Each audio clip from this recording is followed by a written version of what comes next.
No sé si habéis oído hablar alguna vez de Marisa Mayer, que es la nueva CEO de Yahoo, y una persona muy interesante porque proviene de Google y es una de las grandes mujeres de la tecnología en el mundo. Fijaros que hay una cosa muy interesante que es, ¿qué es lo primero que ha hecho Marisa Mayer cuando ha llegado a Yahoo? Contratar a la persona de recursos humanos. Estamos hablando de un negocio de talento. Estamos hablando de un siglo de talento. Lo más importante es saber gestionar ese talento. ¿Cuáles son los datos o las recomendaciones sobre la innovación que da Marisa? Innovación, no perfección instantánea. Fijaros, una de las cosas que ha cambiado tanto dramáticamente del siglo XX al siglo XXI. En el siglo XX estamos hablando de procesos industriales. Todo es importantísimo en el en la medición, en la forma en la que se hacen las cosas. Tiene que ser precisión absoluta. ¿Por qué? Porque vas a fabricar 7 millones de ese modelo. Tiene que ser perfecto. En estos momentos, cuando estás hablando de algo que realmente quieres inventar, es imposible. No se puede evolucionar de esa manera.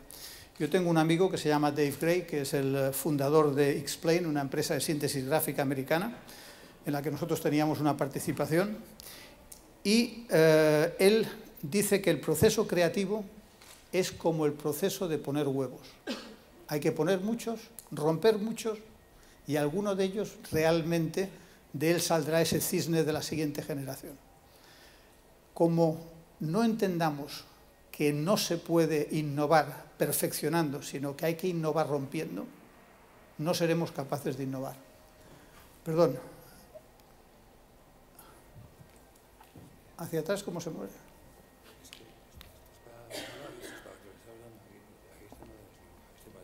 Este para atrás.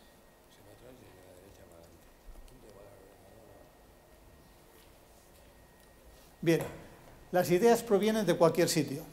Es decir, a mí me preguntan muchas veces, yo veo a muchos emprendedores y la gente me pregunta muchas veces, oye, ¿tú prefieres un emprendedor joven o un emprendedor con experiencia? Y la contestación es siempre la misma, depende mucho. Si es una cosa muy innovativa, prefiero gente joven. Si es una cosa en la que haya que ejecutar muy bien, prefiero gente con experiencia en ejecución. Realmente, cuando ya tienes una cierta cualificación, una cierta experiencia, es muy difícil desaprender lo que sabes para reinventar algo completamente diferente. Alguien que no tiene esa preparación, le es más sencillo. Por eso hay que tener las ideas abiertas hacia todos los lados. Licencia para perseguir tu sueño, lo que hace Google, que básicamente les deja, esta mañana lo hemos oído a la directora de Relaciones Públicas de Google, les deja todos los viernes por la tarde para que se dediquen a pensar y a hacer lo que les dé la gana. Bueno, es que la gente pueda tener su propio sueño dentro de nuestra empresa y dedicar parte del tiempo que les pagamos a lo que se le ocurra, que puede ser interesante. Reinventa proyectos, no los mates. Otra de las cosas importantes es que si tú has estado trabajando mucho en un proyecto, te has gastado dinero, has gastado mucho talento y le has buscado las vueltas, probablemente haya cosas muy interesantes y que en vez de abandonarlo por completo, a lo mejor tienes que repensarlo. Hay muchas cosas que tienen en estos momentos nosotros en el tema de Internet, lo hemos visto mucho. Hay muchos negocios que en el 2000 no eran negocio y que ahora están siendo grandes negocios. Es decir, se pueden repescar muchas ideas existentes. Comparte cuanta información tengas. O sea, en el siglo XX la información era poder. La gente no compartía la información. El siglo XXI es un siglo de compartir, de dar mucho más que recibir, de abrirse, de consultar, de comentar, de intercambiar. Hay que estar siempre pensando en el usuario.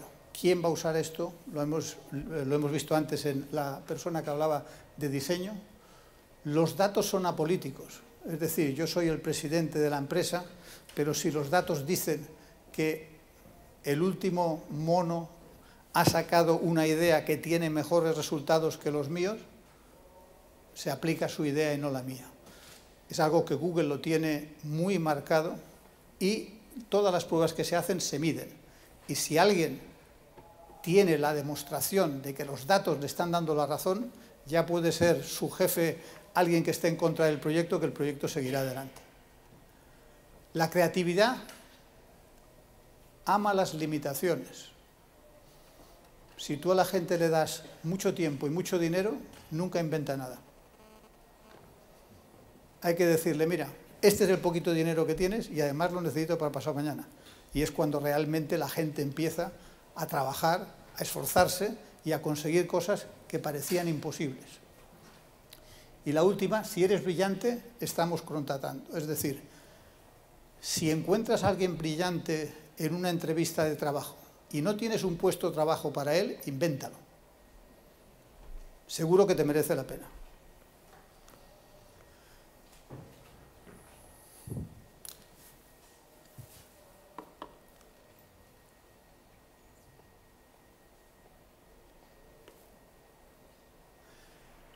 Una reflexión interesante, The Connected Company, es de la misma persona que os decía antes, Dave Gray. Dave Gray ha hecho un análisis que es muy interesante porque ha visto cuántas empresas en el mundo, de las grandes, tenían 100 años. Y hay muy pocas que sobrevivan. Y luego ha estado viendo las ciudades y se ha dado cuenta que hay miles de ciudades que tienen cientos de años. Y entonces él se ha preguntado, ¿es que la organización empresarial tradicional por divisiones es mejor? ¿O realmente, si entendemos la empresa como un organismo, o sea, como una ciudad que se autogenera, no tenemos la capacidad de ser mucho más flexibles en el tiempo, de adaptarnos a lo que está pasando? Es una reflexión que merece la pena. Entonces, vamos a resumir, antes de pasar a las preguntas, qué es para mí una empresa del siglo XXI. Es una empresa en la que prima el talento. Lo más importante es tener gente con talento que se sienta cómoda en el puesto de trabajo y que realmente quiera hacer cosas diferentes. Desde el principio son globales desde su incepción, es decir, cuando se han creado, se han pensado ya para que estén en el mundo entero. Y luego diremos algunas de las características. Son multiculturales e innovadoras. No hay cosa más importante que mezclar culturas. ¿Quiénes de vosotros conocen la empresa SAP? SAP. ¿Quiénes conocéis SAP? Bueno, SAP en el 2009 era una empresa, como sabéis, es una empresa alemana de gran éxito. En el 2009 estaba destrozada. Había perdido el norte. Y uno de los cofundadores, Hasso Plattner, que es un tío, lógicamente, que ha sido capaz de crear una gran empresa, de repente, en uno de sus viajes a Silicon Valley, viendo lo que hacían las empresas startup, dijo que él tenía que reinventar la empresa. Y en 3 años, nadie reconoce a SAP. O sea, antes tenían procesos en los que trabajaban 500 ingenieros y tardaban 2 años en sacar una nueva versión del software. Ahora tienen equipos de 7, 8, 10 personas y sacan pequeños cambios en el software y mejoras que ha pedido el cliente en 5 o 6 semanas.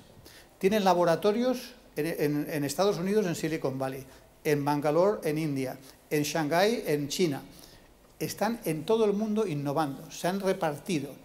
Han contratado a 2 indios que provienen, uno de Microsoft y el otro de Apple, y les han dado la responsabilidad para el cambio de mentalidad en la empresa.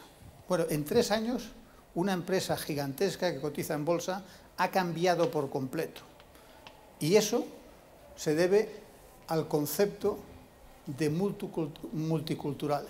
Tienen en estos momentos un reparto de las funciones absolutamente diferente al que tenían hace 3 años. Tienen que ser distribuidas ávidas usuarias de redes sociales. Aquí hay una empresa, LifeRay Portal, que es una empresa pequeñita, americana, que surge de la necesidad. Es un equipo de open source, de gente que trabaja en código abierto en todo el mundo y que están desarrollando un pequeño CMS, o sea, un pequeño sistema de gestión de contenidos, y de repente se empiezan a dar cuenta que hay gente que lo usa y les empieza a preguntar cosas. Y de repente dicen, oye, ¿por qué no montamos una empresa para dar servicio a la gente que lo utiliza? Sabéis que el código libre no se paga el software, o sea, eso es gratis, pero sin embargo sí hay negocio alrededor, como se ha demostrado, pues enseñando al que no sabe, haciendo adaptaciones, personalizando, dando cursillos, etc. Bueno, pues LifeRay, me parece que hace 5 años que se ha creado, hoy es una empresa de 300 empleados, está en 12 o 14 países del mundo, factura 30 o 40 millones, es muy rentable, nunca ha necesitado dinero de un inversor, ha sido rentable desde el principio, y es una empresa en la que trabajan gente de 20 y tantas nacionalidades. Y curiosamente, su sede central para Europa está en España. Eso es a lo que me refería antes. Hay que involucrar al cliente en el diseño de nuevas soluciones y productos. Vamos a un mundo low cost, en el que realmente todo lo que hagamos nosotros mismos cuesta mucho dinero. Y tenemos un cliente cada vez más dispuesto a hacer cosas gratis por nosotros si se divierte, o si se lo reconocemos, o si le compensamos. Luego hay que tenerlo en cuenta desde el principio. Son flexibles, adaptables y juguetonas. Es decir, hay que dar la capacidad de divertirse para que la gente realmente lo utilice. Usan la nube para su ventaja, es decir, ya no valen aquellos grandes sistemas que costaban 100 millones, ahora muchas, sobre todo pymes, tienen la capacidad y la posibilidad de tener los mismos o similares herramientas que una gran empresa, comprándolas a tanto por asiento. Es decir, yo necesito tener los mismos sistemas de gestión de una empresa grande, y los puedo tener a un precio muy barato desde la nube, o por lo menos a un precio razonable.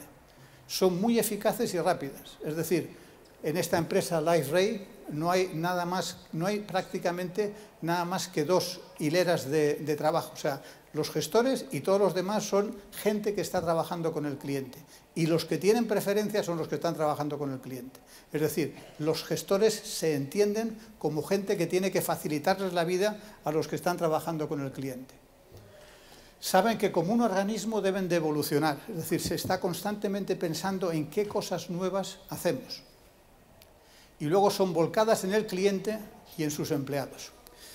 Antes me preguntaba durante la comida, me preguntabas tú, ¿qué pasa con las empresas que no son de tecnología? Porque claro, todo esto está muy bien, pero todos los ejemplos casi siempre son de empresas de tecnología. Bien, yo acabo de terminar un libro y en ese libro lo que explico es la historia inventada de una empresa de Cuenca que hace marcos de cuadros. Y cómo, de ser una empresa de lo más tradicional, una pyme que factura 1 millón de euros en Cuenca, pasa a ser una pequeña mini multinacional a lo largo de 3 años con un cambio por completo.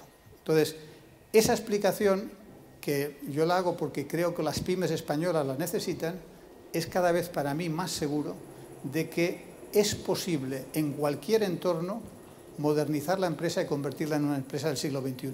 Lo que pasa es que hay que querer hacerlo y todo el mundo tiene que estar realmente involucrado en ello. Y ahora, si os parece, lo que me gustaría es que me hicierais preguntas. Lo que quiero es que las preguntas, por favor, sean lo más cortas posibles para que podamos participar los que queráis. Yo no perdería el tiempo con el micrófono. Levantaros, lo decís, yo lo repito si los demás no lo han oído y lo contesto.